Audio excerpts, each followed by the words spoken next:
Chapter 13. Trifles. In the elder days of art, builders wrought with greatest care, each minute an unseen part, for the gods see everywhere. Longfellow. Think not a trifle, though it small appear, small sans the mountain, moments make the year, and trifles life. Young. The smallest hair throws its shadow. Goethe. He that despiseth small things shall fall little by little. Ecclesiastes. It is the little rift within the lute that by and by will make the music mute, and ever widening slowly silence all. Tennyson. A pebble in the streamlet scant has turned the course of many a river. A dewdrop on the baby plant has warped the giant oak forever. It is the close observation of little things which is the secret of success in business, in art, in science, and in every pursuit of life. Smiles. Only, but then the onlys make up the mighty all. My rule of conduct has been that whatever is worth doing at all is worth doing well, said Nicolas Poussin, the great French painter. When asked the reason why he had become so eminent in a land of famous artists, he replied, "Because I have neglected nothing." Do little things now, says a Persian proverb, so shall big things come to thee by and by, asking to be done. God will take care of the great things if we do not neglect the little ones. A gentleman advertised for a boy to assist him in his office, and nearly 50 applicants presented themselves to him. Out of the whole number, he in a short time selected one and dismissed the rest. "I should like to know," said a friend, "on what ground you selected that boy, who had not a single recommendation." "You are mistaken," said the gentleman. "He had a great many. He wiped his feet when he came in, and closed the door after him, showing that he was careful. He gave up his seat instantly to that lame old man, showing that he was kind and thoughtful. He took off his cap when he came in, and answered my questions promptly and respectfully, showing that he was polite and gentlemanly. He picked up the book, which I had purposely laid upon the floor, and replaced it on the table, while all the rest stepped over it or shoved it aside. And he waited quietly for his turn, instead of pushing and crowding, showing that he was honest and orderly. When I talked to him, I noticed that his clothes were carefully brushed, his hair in nice order, and his teeth as white as milk. And when he wrote his name, I noticed that his fingernails were clean, instead of being tipped with jet, like that handsome little fellow's, in the blue jacket. Don't you call those letters of recommendation? I do. And I would give more for what I can tell about a boy by using my eyes 10 minutes than for all the fine letters he can bring me. Least of all seeds, greatest of all harvests, seems to be one of the great laws of nature. All life comes from microscopic beginnings. In nature there is nothing small. The microscope reveals as great a world below as the telescope above. All of nature's laws govern the smallest atoms, and a single drop of water is a miniature ocean. "I cannot see that you have made any progress since my last visit," said a gentleman to Michelangelo. "But," said the sculptor, "I have retouched this part, polished that, softened that feature, brought out the muscle, given some expression to this lip, more energy to that limb, etc."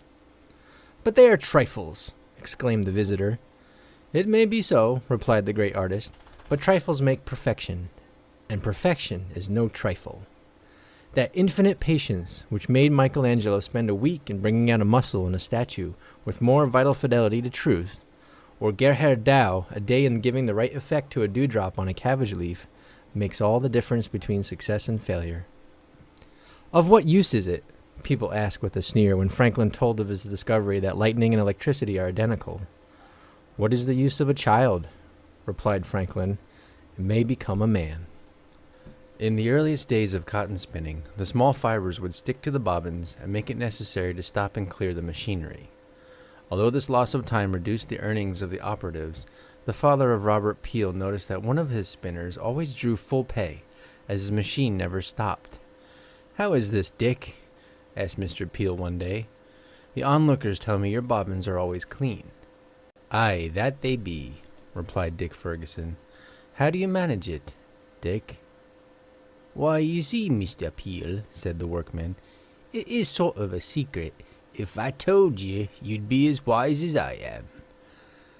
"That's so," said Mr. Peel, smiling. "But I'd give you something to know. Could you make all of the looms work as smoothly as yours?" "Every one of 'em, mister," replied Dick. "Well, what shall I give you for your secret?" asked Mr. Peel, and Dick replied, "Give me a quart of ale every day, as I'm in the mills, and I'll tell thee all about it." "Agreed," said Mr. Peel, and Dick whispered very cautiously in his ear, "Chalk your bobbins." That was the whole secret, and Mr. Peel soon shot ahead of all of his competitors, for he made his machines that would chalk their own bobbins. Dick was handsomely rewarded with money instead of beer. His little idea saved the world millions of dollars. The totality of a life at any moment is the product mainly of little things, trifling choices, insignificant exercises of the will, unimportant acts often repeated, things seemingly of small account. These are the thousand tiny sculptors that are carving away constantly at the rude block of our life, giving it shape and feature. Indeed, the formation of character is much like the work of an artist in stone. The sculptor takes a rough, unshapen mass of marble, and with strong, rapid strokes of mallet and chisel, quickly brings into view the rude outline of his design. But after the outline appears, then comes hours, days, perhaps even years of patient, minute labor.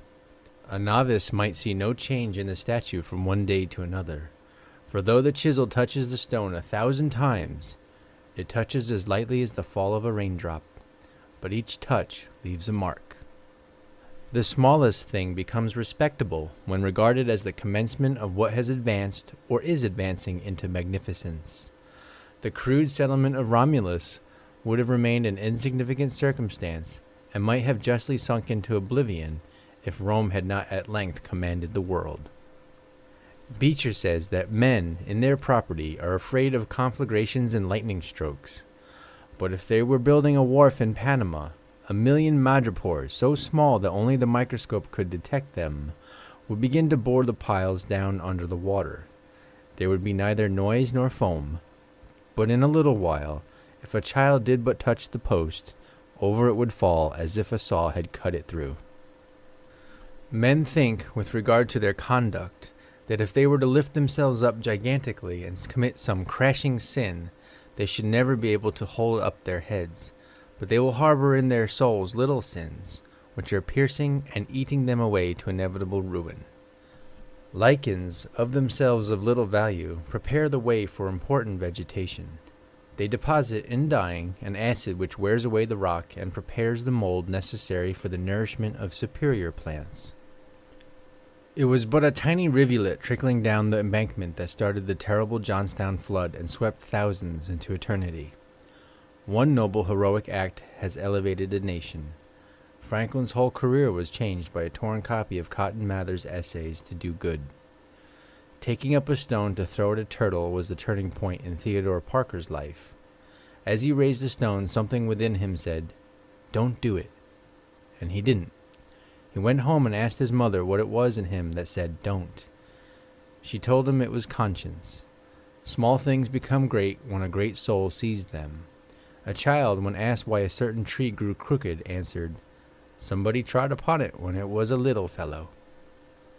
By gnawing through a dike, even a rat may drown a nation. A little boy in Holland saw water trickling from a small hole near the bottom of a dike. He realized that the leak would rapidly become larger if the water was not checked, so he held his hand over the hole for hours on a dark and dismal night until he could attract the attention of passers-by. His name is still held in grateful remembrance in Holland. We may tell which way the wind blew before the deluge by marking the ripple and cupping of the rain in the petrified sand now preserved forever. We tell the very path by which gigantic creatures, whom man never saw, walked to the river's edge to find their food. The tears of Virgilia and Volumnia saved Rome from the Volscians, when nothing else could move the vengeful heart of Coriolanus. Not even Helen of Troy, it is said, was beautiful enough to spare the tip of her nose, and if Cleopatra's had been an inch shorter, Mark Antony would never have become infatuated with her wonderful charms, and the blemish would have changed the history of the world. Anne Boleyn's fascinating smile split the great Church of Rome in twain, and gave a nation an altered destiny. Napoleon, who feared not to attack the proudest monarchs in their capitals, shrank from the political influence of one independent woman in private life, Madame de Staël. It was a little thing for a cow to kick over a lantern left in a shanty, but it laid Chicago in ashes, and rendered homeless 100,000 people. The discovery of glass was due to a mere accident, the building of a fire on the sand. And the bayonet, first made at Bayonne in France, owes its existence to the fact that a Basque regiment, being hard-pressed by the enemy, one of the soldiers suggested that, as their ammunition was exhausted, they should fix their long knives into the barrels of their muskets, which was done, and the first bayonet charge was made. A jest led to a war between two great nations. The presence of a comma in a deed lost to the owner of an estate $5,000 a month for 8 months. The Battle of Corunna was fought and Sir John Moore's life sacrificed in 1809 through a dragoon stopping to drink while bearing dispatches. "You do no work," said the scissors to the rivet. "Where would your work be," said the rivet to the scissors, "if I didn't keep you together?" Every day is a little life, and our whole life but a day repeated. Those that dare lose a day are dangerously prodigal, those that dare misspend it desperate. What is the happiness of your life made up of? Little courtesies, little kindnesses, pleasant words, genial smiles, a friendly letter, good wishes, and good deeds. 1 in a million, once in a lifetime, may do a heroic action. We called the large majority of human lives obscure, presumptuous that we are. How know we what lives a single thought retained from the dust of nameless graves may have lighted to renown? End of chapter 13. Recording by Alex, New York.